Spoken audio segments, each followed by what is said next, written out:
ಜಿಲ್ಲಾ ಪಂಚಾಯತ್ ವಿಜಯಪುರ, ಕೃಷಿ ಇಲಾಖೆ ವಿಜಯಪುರ, ಸಹಾಯಕ ಕೃಷಿ ನಿರ್ದೇಶಕರು ಸಿಂದಗಿ 2025-26ನೇ ಸಾಲಿನ ಮುಂಗಾರು ಹಂಗಾಮಿನ ಬಿತ್ತನೆ, ಬೀಜೋಪಚಾರ ಆಂದೋಲನ ಹಾಗೂ ರಾಷ್ಟ್ರೀಯ ನೈಸರ್ಗಿಕ ಕೃಷಿ ಅಭಿಯಾನದಡಿ ಗುಚ್ಚ ಗ್ರಾಮ ಪಂಚಾಯಿತಿಗಳಲ್ಲಿ ಅರಿವು ಮೂಡಿಸುವ ಕಾರ್ಯಕ್ರಮ ಆಲ್ಮೇಲ್ ರೈತ ಸಂಪರ್ಕ ಕೇಂದ್ರ ವತಿಯಿಂದ ದಿನಾಂಕ 11/6/2025ರಂದು ಕಡಣಿ ಗ್ರಾಮದ ಶ್ರೀ ಶಂಕರಲಿಂಗೇಶ್ವರ ದೇವಸ್ಥಾನದಲ್ಲಿ ನಡೆಯಿತು. ಹೌದು ವೀಕ್ಷಕರೇ, ರೈತ ಸಂಪರ್ಕ ಕೇಂದ್ರ ಆಲ್ಮೇಲ್ ವತಿಯಿಂದ ರಾಷ್ಟ್ರೀಯ ನೈಸರ್ಗಿಕ ಕೃಷಿ ಅಭಿಯಾನದಡಿ ಗ್ರಾಮ ಪಂಚಾಯಿತಿಗಳಲ್ಲಿ ರೈತರಿಗೆ ಅರಿವು ಮೂಡಿಸುವ ಕಾರ್ಯಕ್ರಮದಲ್ಲಿ ಡಾಕ್ಟರ್ ಕುಮಾರ್ ಫಾರೂಕ್ ಮುಖ್ಯಸ್ಥರು, ಕೃಷಿ ವಿಜ್ಞಾನ ಕೇಂದ್ರ ಇಂಡಿ, ಡಾಕ್ಟರ್ ಪ್ರಸಾದ್ ಪಶು ವಿಜ್ಞಾನಿಗಳು, ಕೃಷಿ ವಿಜ್ಞಾನ ಕೇಂದ್ರ ಇಂಡಿ, ಡಾಕ್ಟರ್ ಪ್ರೇಮಚಂದ್ರ ಸಸ್ಯರೋಗ ವಿಜ್ಞಾನಿಗಳು, ಕೃಷಿ ವಿಜ್ಞಾನ ಕೇಂದ್ರ ಇಂಡಿ, ಡಾಕ್ಟರ್ ಎನ್ ತಂಗಂ ಹಿರಿಯಂ ವಿಜ್ಞಾನಿಗಳು ಬೆಂಗಳೂರು, ಅನಿಲ್ ದೇವ್ ದಶವಂತ್ ಕೃಷಿ ಅಧಿಕಾರಿ ಆಲ್ಮೇಲ್, ಅನ್ವರ್ ಹುಂಡೇಕರ್ ಸಹಾಯಕ ತಾಂತ್ರಿಕ ವ್ಯವಸ್ಥಾಪಕರು ಆಲ್ಮೇಲ್, ಆಕಾಶ್ ನಾವಿ ಕೃಷಿ ಸಂಜೀವಿನಿ ರೈತರ ಸಂಪರ್ಕ ಕೇಂದ್ರ ಆಲ್ಮೇಲ್, ಅಮರೇಶ್ ನಿಂಬಾಳ್ ರೈತ ಸಂಪರ್ಕ ಕೇಂದ್ರ ಆಲ್ಮೇಲ್, ಭೋಗೇಶ್ ಕತ್ತಿ ಕಡಣಿ ಗ್ರಾಮ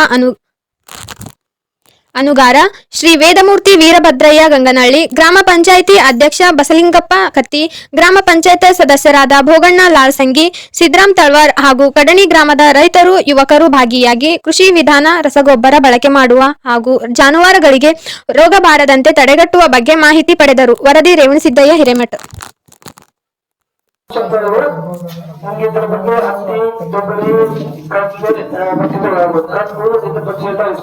ಮಾಹಿತಿ ನೀಡಿದ್ದಾರೆ. ಈಗ ವಿಕಸಿತ ಕೃಷಿಯನ್ನು ನೋಡ್ಬೇಕಂದ್ರೆ ಆ ಗುರಿಗೆ ನಾವು ರೀಚ್ ಆಗ್ಬೇಕಂದ್ರೆ ನಮ್ಗೆ ವಿಕಸಿತ ಕೃಷಿಯನ್ನು ಬಹಳ ಇಂಪಾರ್ಟೆಂಟ್.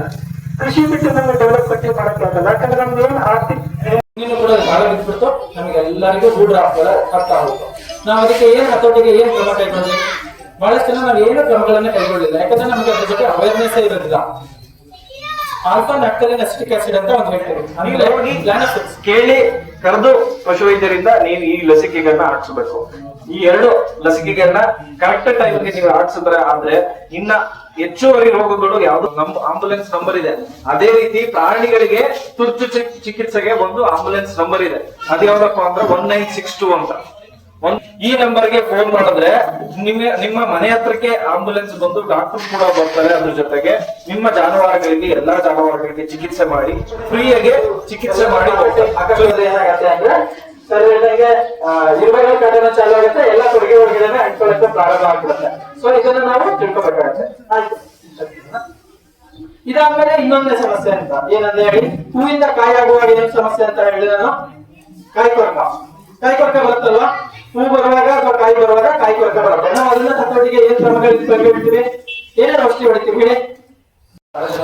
ಗಿಡಗಳಿಗೆ ಲಭ್ಯತೆ ಮಾಡುತ್ತೆ. ಅದನ್ನ ಹೇಗೆ ಬಳಕೆ ಮಾಡಬೇಕು ಅನ್ನೋದು ನಮಗೆ ಅರಿವಿಲ್ಲ, ಅದೇ ಒಂದು ಪ್ರಾಬ್ಲಮ್. ಆಯ್ತಾ, ನಾವು ತಿಪ್ಪೆ ಗೊಬ್ಬರನ ಬಳಸ್ತೀವಿ. ತಿಪ್ಪೆ ಗಾತ್ರನ ಇರ್ತದೆ ನಮ್ಮಲ್ಲಿ. ತಿಪ್ಪೆ ಗಾತ್ರ ಇರ್ಲಿ, ಎರೆಹುಳ ಗೊಬ್ಬರ ಅಂತ ಇರೋದಿಲ್ಲ ಬಹಳಷ್ಟು ಜನ ಅಂತ ಇದ್ರೆ ಬಹಳ ಒಳ್ಳೆದು. ತಿಪ್ಪೆ ಗಾತ್ರ ಏನಿರುತ್ತೆ ಅದಕ್ಕೆ ನೀವು 100 kg ತಿಪ್ಪೆ ಗಾತ್ರ ಇದೆ ಅಂದ್ರೆ ಉದಾಹರಣೆ 1 kg PSB, 1 kg KSB ಅಂದ್ರೆ ಫಾಸ್ಫರಸ್ ಸಾಲಿಬ್ಲೇಸಿಂಗ್ ಬ್ಯಾಕ್ಟೀರಿಯಾ, ಪೊಟ್ಯಾಶ್ ಸಾಲಿಬ್ಲೇಸಿಂಗ್ ಬ್ಯಾಕ್ಟೀರಿಯಾ. ಬೇಕಾದ್ರೆ ನೀವು ಟ್ರೈಕೋಡರ್ಮಾ ಕೂಡ ಅದರೊಳಗಡೆ ಬಳಸ್ಕೋಬಹುದು. ಏನಂದ್ರೆ ರೋಗಕ್ಕೆ ಸಮಸ್ಯೆ ಇಲ್ಲ ಅಂದ್ರೆ ಭೂಮಿ ಏನಿಲ್ಲ, ಚೆಲ್ಲೋದು ಅದ್ರ ಮೇಲೆ ಚೆಲ್ಲೋದು 2 ದಿನಕ್ಕೊಂದ್ಸತಿ ಅಥವಾ 1 ದಿನಕ್ಕೊಂದ್ಸತಿ ಚೆನ್ನಾಗಿ ಮಿಕ್ಸ್ ಮಾಡೋದು. ನೀರ್ ಚೆಲ್ಲೋದು ಅದ್ರ ಮೇಲೆ. ನೀರ್ ಹೇಗ್ ಚೆಲ್ಲಬೇಕು ಅಂದ್ರೆ ನೀರ್ ಚೆಲ್ಲಿ ಅಂದ್ರೆ ಬಹಳ ನೀರಲ್ಲ, ಸ್ವಲ್ಪ ಅಷ್ಟೇ ನೀರು. ತಿಪ್ಪೆ ಕಾಕನ್ನ ಮುಟ್ ನೋಡಿದ್ರೆ ಟೀ ಪುಡಿ ಸೋಸಿದಾಗ ನಮಗೆ ಎಷ್ಟು ತೇವಾಂಶ ಇರುತ್ತಲ್ಲ ಅಷ್ಟೇ ತೇವಾಂಶ ಮೇಂಟೈನ್ ಮಾಡ್ಕೊಂಡ್ರೆ ಏನಾಗುತ್ತೆ, 15 ದಿನದಲ್ಲಿ ನಾವೇನು 1 kg ಚೆಲ್ಲಿರ್ತೀವಲ್ಲ 15 ದಿನದಲ್ಲಿ ಅದು 100 kg ಪ್ರಮಾಣದಲ್ಲಿ ಅದ್ರೊಳಗಡೆ ಡೆವಲಪ್ ಆಗಿರುತ್ತೆ. ಅದನ್ನ ನಾವು ಭೂಮಿಗೆ ಹಾಕಿ ನೀರು ಬಿಟ್ಟಾಗ ಏನಾಗುತ್ತೆ, ಆ ಅಂಶಗಳು ಏನು ಮಣ್ಣು ತಿಪ್ಪೆ ಖಾತದಲ್ಲಿ ಡೆವಲಪ್ ಆಗಿರುತ್ತೆ ಆ PSB ಬ್ಯಾಕ್ಟೀರಿಯಾಗಳು ಮಣ್ಣೊಳಗಡೆ ಸೇರ್ಕೊಳ್ಳುತ್ತೆ. ಇಮಿಡಿಯೇಟ್ ಏನ್ ಮಾಡುತ್ತೆ, ಮಣ್ಣಲ್ಲಿ ಇರುವಂತ ಫಾಸ್ಫರಸ್, ಅಧಿಕ ಇರುವಂತ ಫಾಸ್ಫರಸ್, ಅಧಿಕ ಇರುವಂತ ಪೊಟ್ಯಾಶ್ ಗಳನ್ನ ಏನು ಅನ್ನದಿಂದ ಅಕ್ಕಿಯಿಂದ ಅನ್ನ ಆಗಿ ಕನ್ವರ್ಟ್ ಮಾಡುತ್ತೆ ಅಂತ ಹೇಳಿದ್ರೆ, ಹಾಗೆ ಇನ್ ಅವೈಲಬಲ್ ಫಾರ್ಮ್ ಆಗಿರುವಂತ ಫಾಸ್ಫರಸ್ ಪೊಟ್ಯಾಶ್ ನ ಗಿಡಗಳಿಗೆ ಲಭ್ಯತೆ ಮಾಡುತ್ತೆ. ಇದು ನೈಸರ್ಗಿಕವಾಗಿನೇ.